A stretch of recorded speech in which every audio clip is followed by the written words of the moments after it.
Sveiki, šiame vaizdo įraše norėčiau pradėti spręsti uždavinius praktinius. Tai kadangi esu jau nemažai pakalbėjus apie teorinius dalykus, tai norėčiau parodyti, kaip tai visą pritaikyti praktikoje, pradedant nuo tų pačių paprasčiausių uždavinių, kurie turėtų būti daugam suprantami, pradedant programuoti. Taigi, pirmas toks uždavinys būtų tai create a function that reverses a boolean value. Tai tiesiog mums reikės sukurti funkciją arba kitaip metodą, kuris grąžina boolean tipo reikšmę apverstą, tai priešingą reikšmę. Tai mes darytume taip, tai tiesiog pasirašyčiau public static bool reverse, svarbiausias parametras būtų bool a ir tada tiesiog grąžintume return šauktukas a. Tai tarkim, mes dabar įsikviesime šį metodą konsolės lange, tai rašysime tiesiog aš dabar console write, tai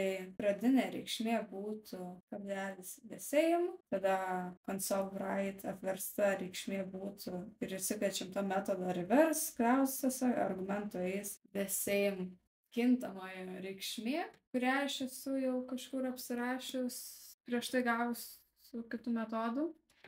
Dabar tiksliai nepasakysiu, kokia jinai yra, ar true ar false, nes šitą dariausi prieš kelias savaitės, tai tiesiog dabar ką galiu padaryti, tai tiesiog pasivesti savo programą ir pasižiūrėti, kokia jinai yra iš tikrųjų ir kokia jinai gausis apvertus tą boolean tipo reikšmę. Taigi mano pradinė reikšmė yra false, kaip matome, ir mūsų apversta reikšmė gausis true. Tai manau, čia yra labai paprasta, todėl galima eiti prie kito metodo. Tai mūsų kita užduotis prašo parašyti funkciją, metodą, kuri grąžina string tipo ten žodį, eilutę ar kažką panašaus į something šiuo atveju, sujungtas su tarpu ir tam tikrų argumentų. Tai dabar ką mes darysime, tai tiesiog vėl public static string something pasivadinsim, parametras mūsų bus myString, jis grąžins tiesiog taip, tada return something, padedam tarpą ir pridedam myString reikšmę. Tai ką mes padarom toliau, tai aš išsikviečiu šį metodą, priskiriu jo reikšmę naujam kintamajam ir po to atspausdinsiu šakrine. Tai šiuo atveju tiesiog bus something delicious, nes aš parašiau delicious, perdaviau argumento reikšmę. Gali būti ta reikšmė kokia nors, kokia jūs norit šiuo atveju, bet čia labai tiesiog paprastai. Kita užduotis būtų tai sukurti funkciją, metodą, kuri paima du skaičius argumentais ir grąžina tų skaičių sumą. Tai tiesiog, ką mes darysim, tai public static, pasirašysime int, kadangi bus sugrąžinama int tipo reikšmė, tiesiog sum, parametras bus int a, int b ir tada grąžinsime a plus b. Dviejų skaičių 5 ir 5 suma gausis lygi 10.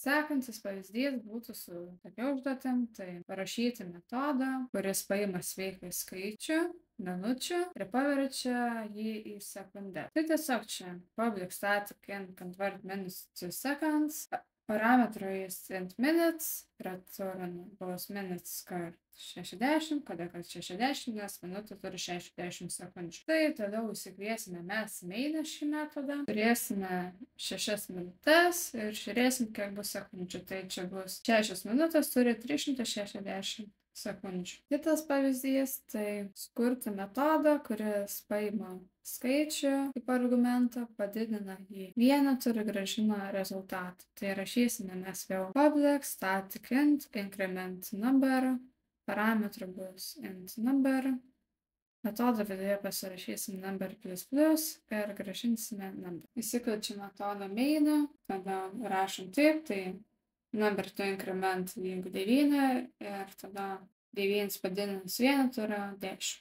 Tada būtų kitas pavyzdys. Kitas pavyzdys būtų su tokia užduotim, tai parašyti funkciją, kuri apskaičiuoja trikampio plotą. Tai su formule būtų pagrindas kartu aukštis padalinta iš 2. Tai mes tiesiog darysime taip, tai parašysime public static double, kadangi naudosim dalybą. Tai gali būti tas skaičius trupmeninis grąžinamas, tai pavadinimas būtų call karė, parametrai būtų double was, double height, tada grąžinsime reikšmę tokią, tai was, kad height, padalinta iš 2. Tai toliau įsikviesiu aš visą tai mainę, būtų mūsų 6, aukštas būtų 9, pasileidžiame programą ir žiūrime, ką gauname.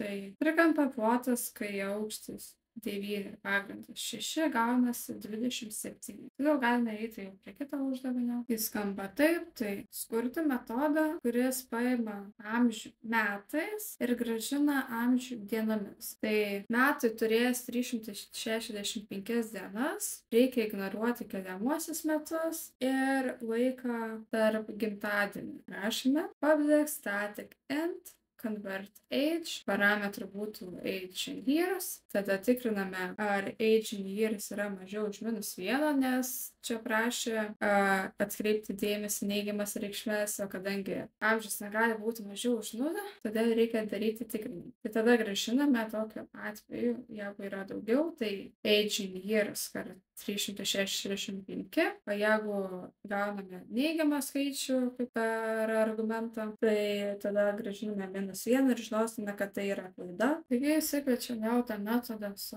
main'e, mūsų amžius bus 45, pasižiūrėsim, kiek bus dienomis. Taigi matome, kad amžius metais yra 45 ir amžius dienomis yra 16 425. Toliau, tarkim, jeigu pasirašysime kokį -5 amžius, tai paleidus programą matysime, kad amžius metais yra -5 ir amžius dienomis yra -1, kadangi negali būti amžius -5.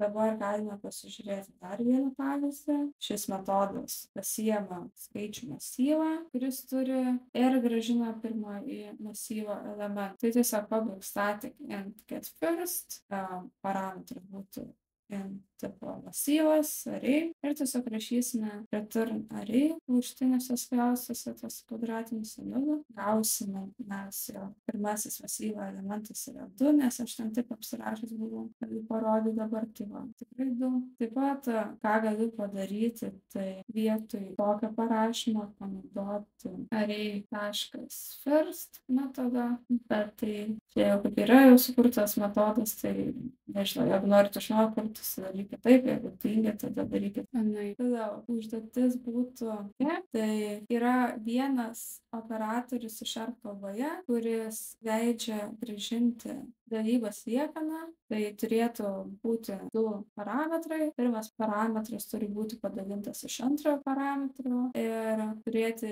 liekaną 0. Tai mes ką darome, tai tiesiog pasirašom public static get remainder, skliaustuose parametras int b, tada metodo viduje tiesiog return a dolerio ženklas ir b. Ir tada main'e galime pasidaryti taip, kad mano skaičiai yra dabar, kaip ir sakiau, 5 ir 5, padalinu ir matome, mūsų atsakymas lieka 0.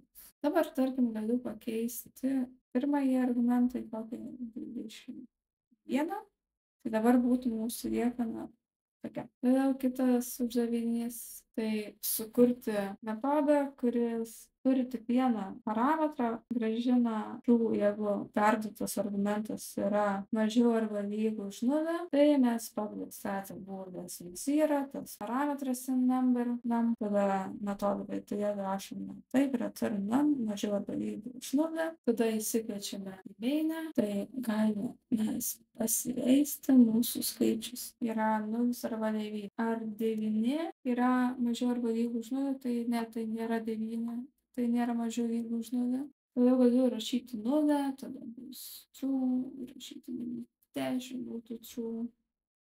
Ir taip toliau. Kitas pavyzdys būtų labai panašus, tai yra duoti skaičiai, reikia gauti sumą ir patikrinti, ar ta suma yra mažesnė už 100. Tai ką metodą mes viduje darome, tai tiesiog pasirašome if, klausiuose a plus b, tikriname, ar ta suma yra mažiau už 100. Jeigu yra mažiau už 100, grąžiname true. Jeigu nėra mažiau už 100, grąžiname false. Dėl true ir false, nes mums prašė grąžinti būtent boolean tipo imtinai reikšmę. Tai dabar galėsime apsirašyti main'e, sudėti tam tikrus 2 skaičius. Tai šiuo atveju aš ją nežinau, turbūt bus A mano buvo 5 ir first yra mano 5, todėl grąžins man true, nes 5 ir 5 yra 10, o 10 yra mažiau už 100. Tada gauname mes true. Pasileidžiame programą, matome jau, ar skaičių 5 ir 5 suma mažesnė už 100, tai yra taip, true. Ar galiu pasikeisti kokį skaičių, tarkim, būtų iš 100, tai ar skaičių 5 ir 105 suma mažesnė už 100 būtų false, nes nėra mažiau 100. Tada galima žiūrėti kitą metodą. Tai prašo sukurti funkciją, kuri tikrina, ar du skaičiai yra lygus. Tai čia tiesiog public static bool is equal, public static bool is equals. Parametrai būtų int a, int b ir tiesiog grąžinama return a lygu b. Tai jau dabar vėl visi pečiam mainę, tada turim skaičių numpty check ir sekundą, tai galim tiesiog pasileisti, tai ar minus 2 yra lygu 5, tai nėra lygu 5, dabar galiu pasirašyti, pasikeisti skaičių. Gerai, dabar pasikeisiu, tarkim, numpty check į 5, įsiveisiu, tada matysime, ar 5 yra lygu 5, tai true. Tai yra 5 yra lygu 5. Taip. Tai šiam kartui būtų tiek tų pavyzdžių. Šį padarysiu dar, pabandysiu labiau realiu laiku rašyti juos, kad galbūt būtų įdomiau žiūrėti. Tai tikiuosi, gal kažką labiau supratote daugiau. Tai šiam kartui tiek. Kitas vaizdo įrašas irgi bus turbūt su pavyzdžiais ar tais paprastesniais. Tai viso.